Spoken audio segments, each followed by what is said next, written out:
Hello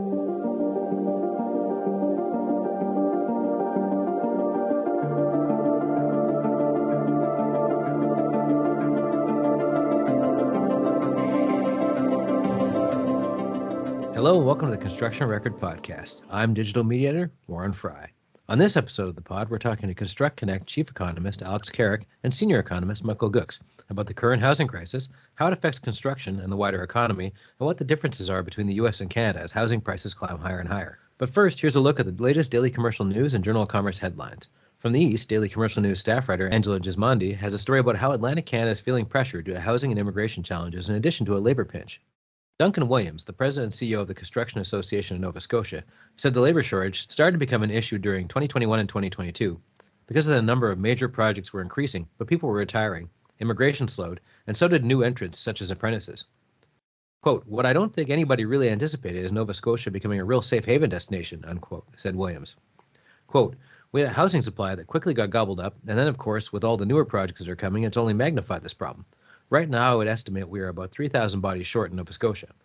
We also have a story about the recent mass timber seminars. 3, 2, 1. We also have a 3, 2, 1.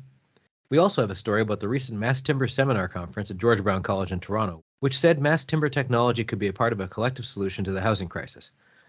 Panelist Eli Miller, the vice president and a project manager at Hallmark, added mass timber construction, quote, "has a big part to play in drawing from manufacturing principles such as lean delivery and limiting the time of production to installation and modular construction. It's all part of a collective solution," unquote. From the West, Vancouver City Council recently approved a change to zoning that allows multiplex units in most neighborhoods in the city. Vancouver Mayor Ken Sims says the city has taken a, quote, "huge step towards, quote, housing attainability by approving multiplex units in single-family neighborhoods." However, critics such as Peter Waldrick with Abundant Housing Vancouver says the bylaw, while useful, doesn't, quote, "meaningfully address the city's housing crisis." We also have a story from Grant Cameron about how, despite the efforts of the British Columbia construction industry, the move towards prompt payment legislation is going slowly. This is in addition to a perfect storm of inflation, interest rate hikes, supply chain issues, and wildfires affecting BC's construction industry this year, according to British Columbia Construction Association President Chris Atchison. That's all for the headlines, but up next, Alex Carrick and Michael Guckes dig deep into the whys and hows of housing in the United States and Canada.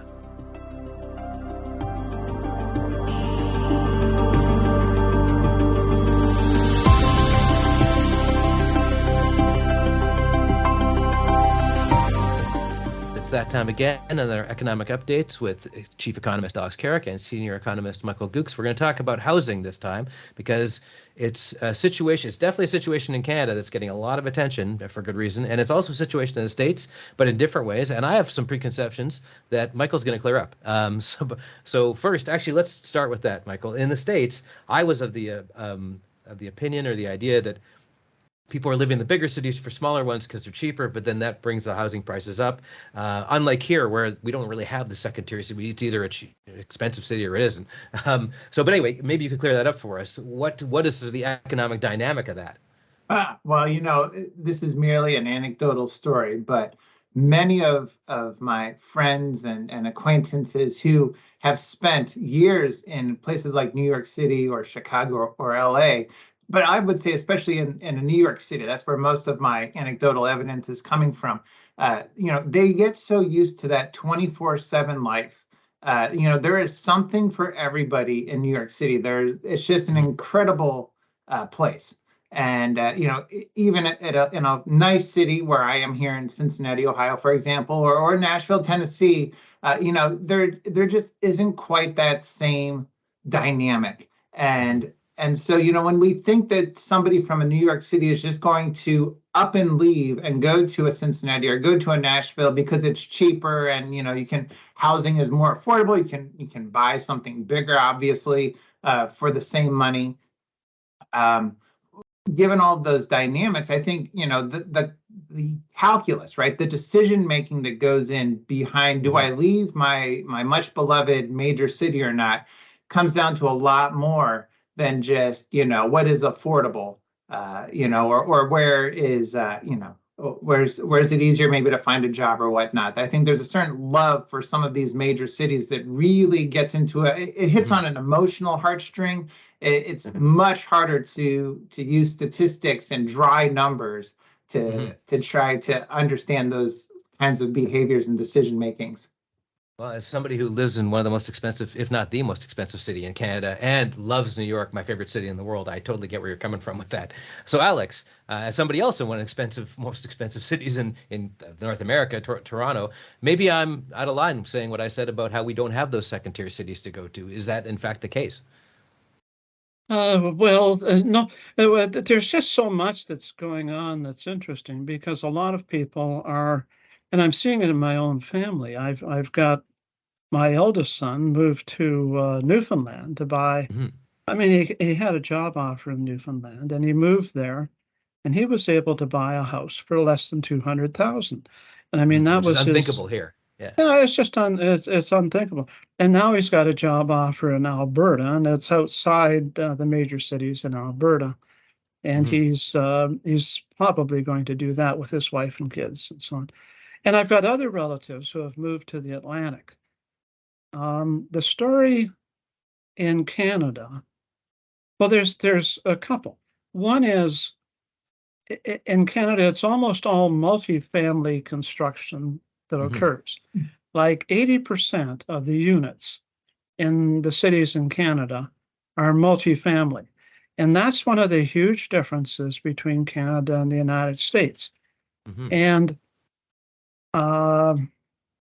we should get into that, why that is the case. We should get into that later. But in Canada, the real story is population growth, because there's just phenomenal population growth here.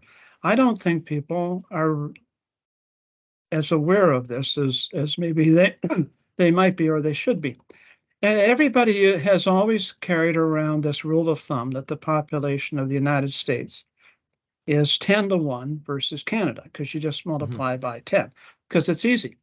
But because Canada has been growing so fast, the ratio is now slightly more than 8-1. Like it's been reduced to slightly more than 8-1, which is, it doesn't sound much to an American, I'm sure, but to a Canadian, that's a really big deal.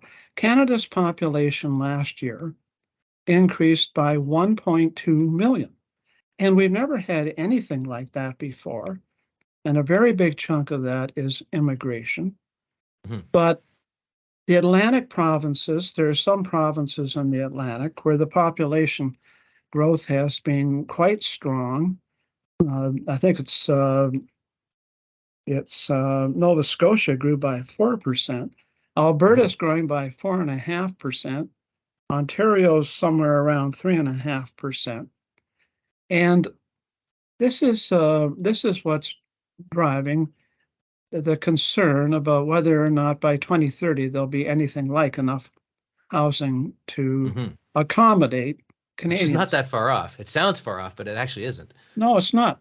And the other thing is, and I say this all the time, and I know I live in Toronto, and I know that the rest of the country doesn't like jerks from Toronto expounding on these things. But it's not true, but I mean, maybe it is, but I don't personally. Yeah, when I go out and I put on a disguise whenever I go to any other city and try to talk.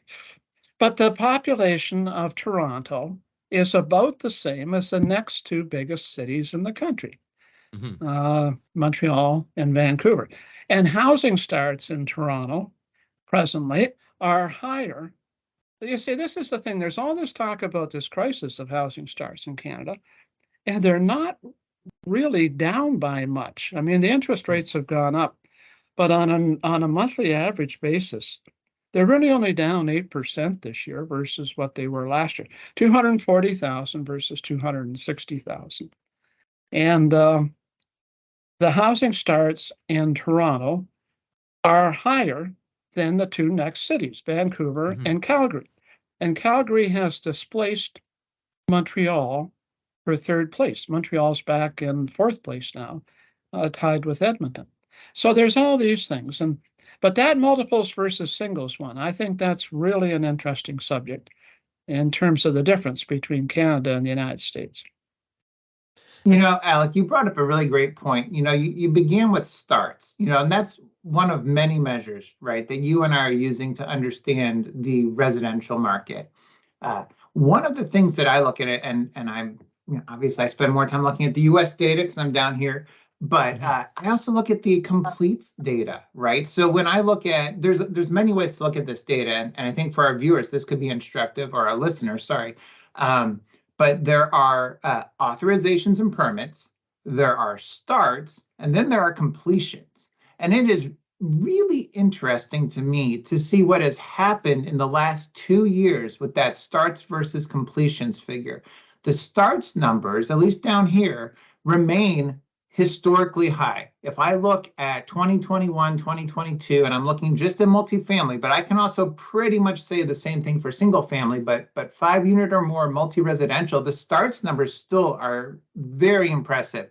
The completions have fallen.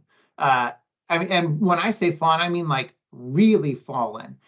We are at, if I look at the latest data I have now granted, this is on a multi-month moving average, so it just helps to kind of slow some of the volatility down, but I would have to go all the way back to 2016 to find the last time completions were this slow.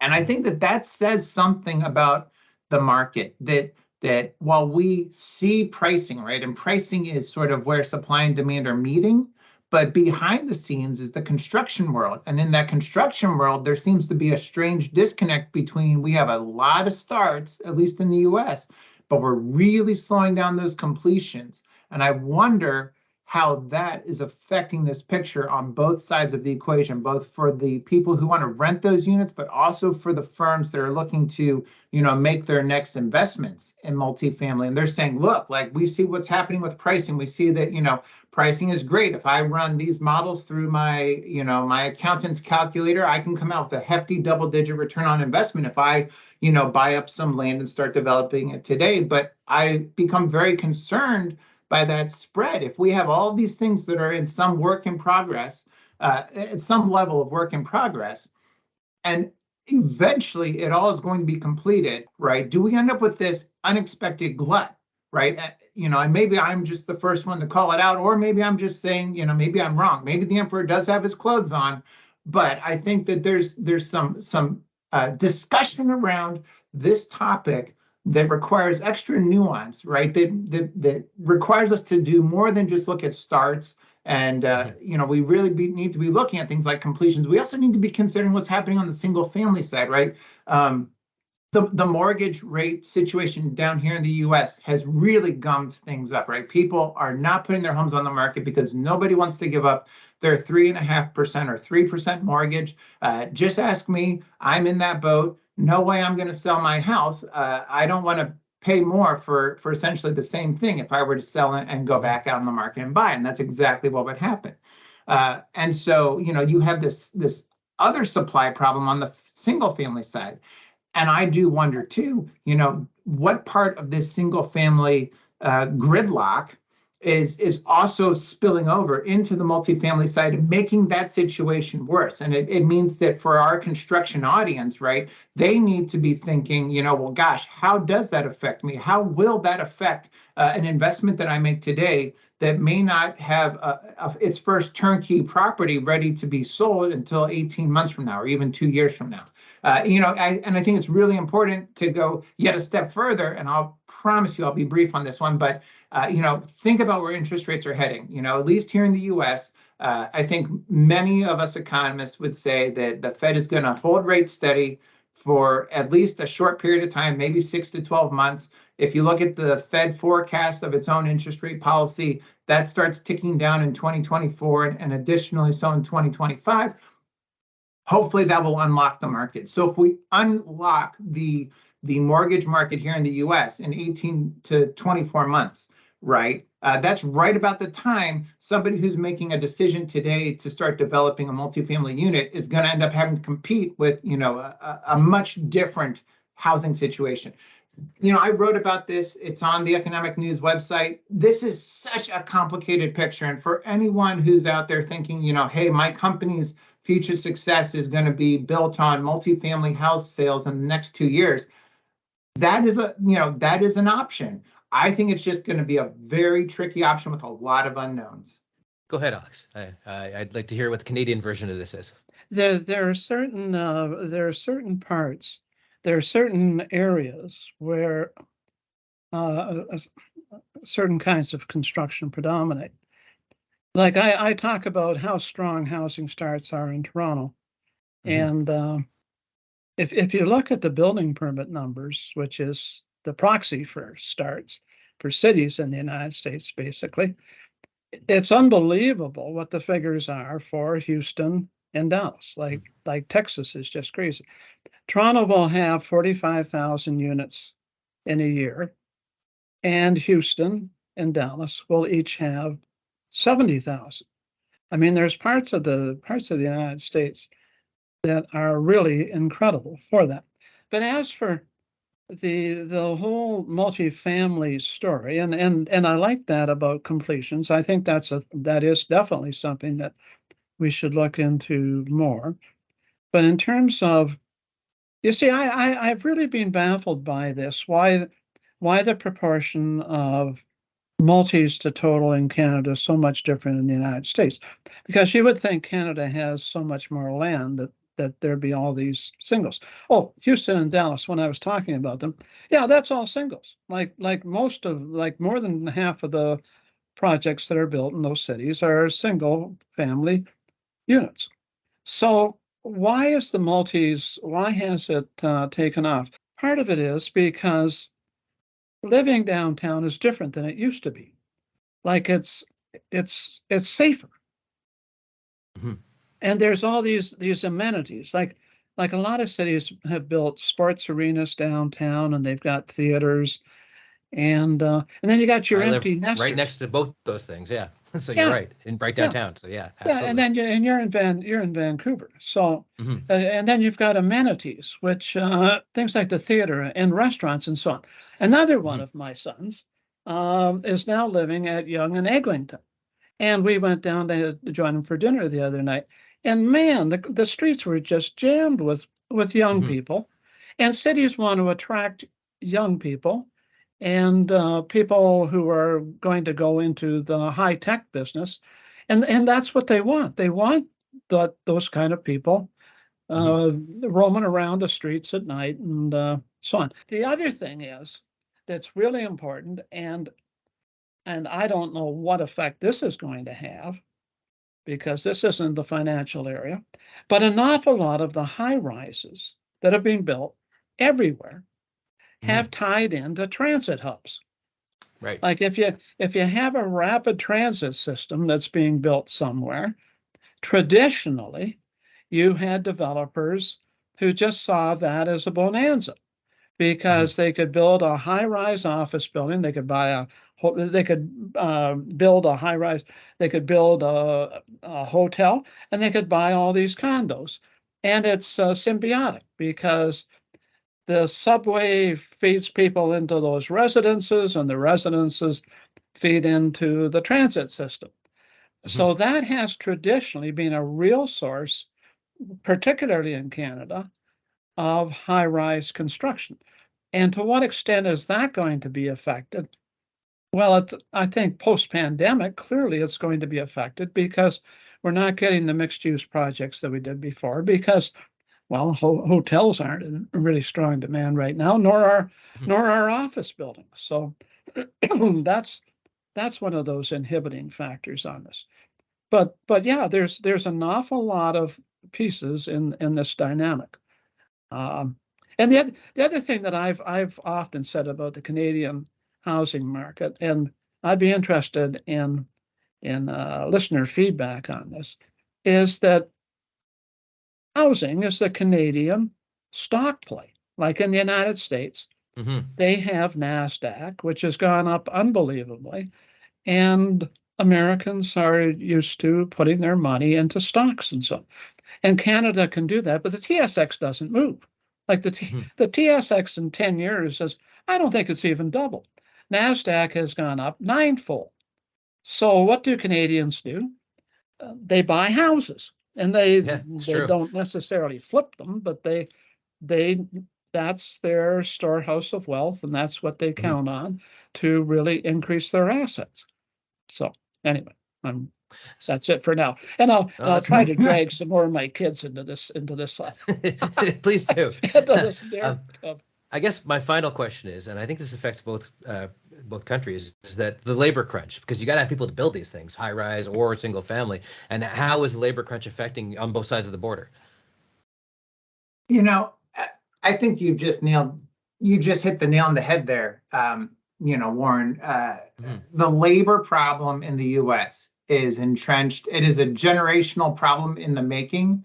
We relied too much on the baby boomers, essentially, to just be there for forever. We didn't train up that next generation of construction labor, certainly not in the levels needed. And I do wonder if that isn't at least a significant part of that whole starts versus completions issue. I think, and granted, people are free to disagree with me. I think that to varying degrees they will be correct, but the supply chain issue, some people still complain that it's hard to get parts and materials and things of that nature.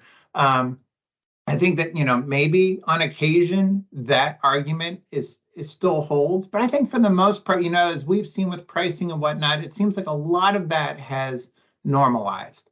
And that we're essentially back in the game as we were almost entirely, pre-COVID. So, it begs the question, if the materials are there, what's not there? Well, the capital's still there. And, anything that has already been started, it's already been, essentially finance approved, or they've got their funding hopefully already in place. So granted, though, some of that funding will have maybe slowed down a little bit because of higher interest rates. But the last part, and really, the fundamental part that I haven't mentioned, is the labor part, right? We cover materials, capital, and labor. That's the three critical inputs to anything, any business, any project, et cetera. And so as you pointed out, I think correctly so, this labor problem is a retracted problem. It is a generational problem. And I think it's going to create more spread between starts and completions. And what that's going to do is it's going to make it harder for our audience, our construction leaders, to figure out, what is the real supply and demand of things. You're going to have more stuff that is essentially work in progress. You got more half-completed stuff. It's going to take longer to build everything. So the signals between supply and demand become less clear. And if those signals between supply and demand become clouded, then your pricing, certainty is also clouded. Right, because like I said before, pricing is where in your Econ 101 textbook, where the two lines cross, that's where you get your price and your quantity, right? Well, the supply is becoming a bit of a faded line here all of a sudden. So knowing quantity and knowing pricing is going to become harder, right? And so now the question is, and I open this up to anyone here, right? But what solutions can we provide to our audience, right? If pricing is unclear because quantity is unclear because we don't have the labor to have certain, understandings of future supply, what do? We hedge our bets. And, my classic answer, I'll start off the answers part of this, but, my classic answer is, to diversify. Certainly don't put all of your eggs in one basket, or don't put all of your hopes into one geography or one vertical. If at all possible, right, have two or three of those, spread out your bets, essentially your investments by geographies and by verticals. And I have all sorts of yet more anecdotal stories from 2008 about how, companies, thrived or died based on how diversified they were. Even if they just had 10% of their customers or a third of their customers who could give them some business in 2008, they did substantially better than the ones who had one customer that went away.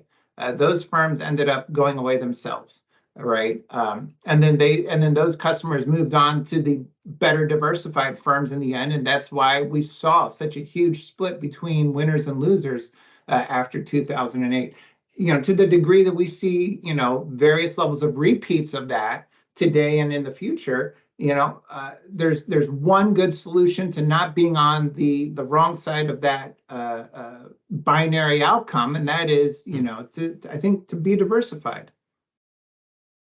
And Alex, what's your take on labor? I guess this kind of ties into population too. We got to get more people to come here to build stuff, but then we got to build more stuff for those people, amongst other people. Yeah, well, that's right. Well, the answer to the labor shortage always is, if you can pull it off, is automation. Automation, and that's why everybody's talking about artificial intelligence and trying to find ways to speed up processes and so on. That's why people are getting excited about that. And modular construction. And I mean, theoretically, that would seem to favor multifamily construction over singles again, because it's just easier to implement modular construction for high-rise projects.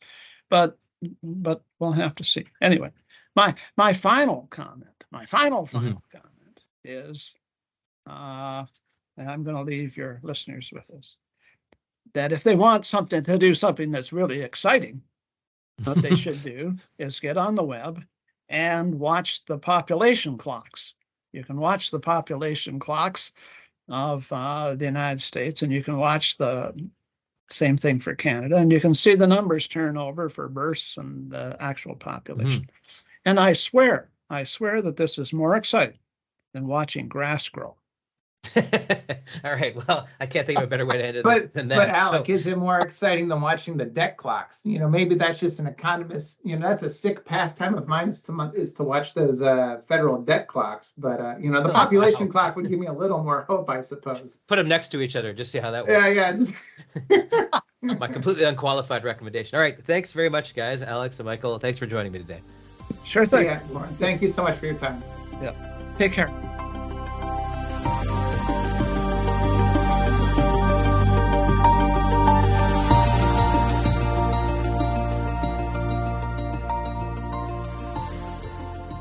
Thanks again for your insights, Alex and Michael. If you'd like to hear more episodes of the Construction Record Podcast, you can hear us on Amazon Music, Apple Music, and Spotify, as well as on the Daily Commercial News and Journal of Commerce websites. Thanks again for listening.